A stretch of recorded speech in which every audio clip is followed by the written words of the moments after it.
guys. So tonight I'm just playing around with some glazes. I've got these three 12 by 36 cradle boards, and I put some paint on. I've gessoed them, of course, and then put some paint on. And then the last glaze was some quinacridone nickel azo gold with some glass medium, and then I wiped it off a little bit, and now I just kind of feel it needs something darker. So my good old fallback is Payne's Gray, and so that's what I'm putting on now, and I'm just going to basically experiment and see what happens. So I know that there's this nice green underneath, which I really like, and so I'm just going to cover the whole thing up. And I mean, you can just glaze, you know, certain areas of the painting as well. That's one way to do it, but just because I'm so early on in the game,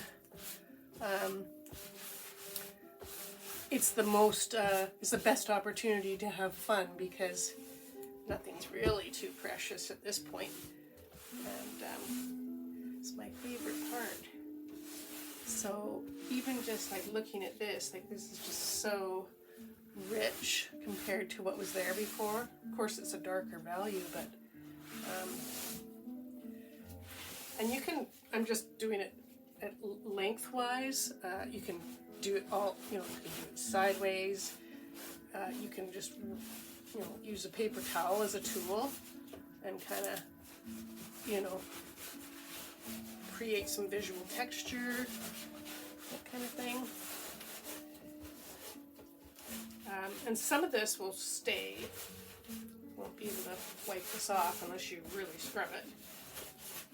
So I've gone from just putting straight lines down to making some textured marks. And now, of course, paint is drying as I'm doing this, so it gets, you know, the opportunity to change it becomes less and less, but I kind of know. I tell you, art keeps you humble.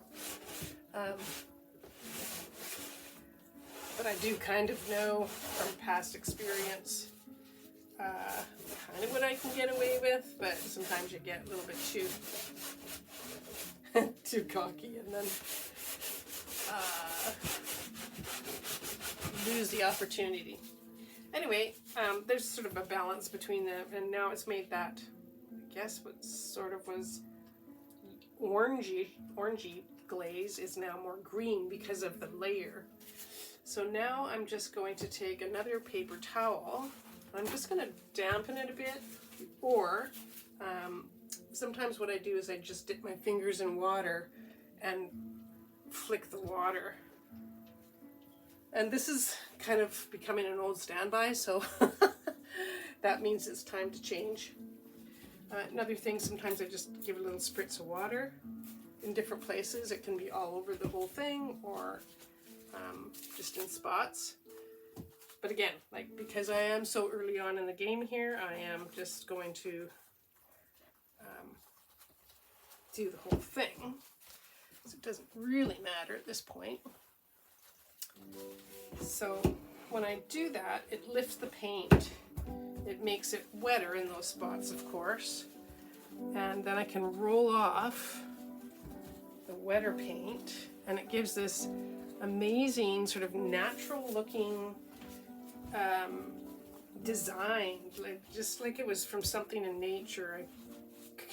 It could be seaweed, it could be all kinds of things, you know, close up of a leaf, the inside of a leaf, or anything.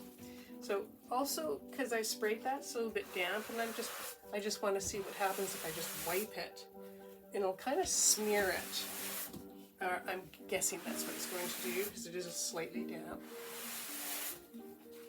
Okay, so that's fine. And then the next thing I can do is take another a rag, use Blue Scott towels, and I know that if I rub enough, I can get off some areas, and whether or not that'll be good or bad, it's not really an issue at this point. Like I say, I'm just experimenting, and this is really the time that you've got a lot of paint coming off there. This is the time you can learn, right? Because it's not dear, and it's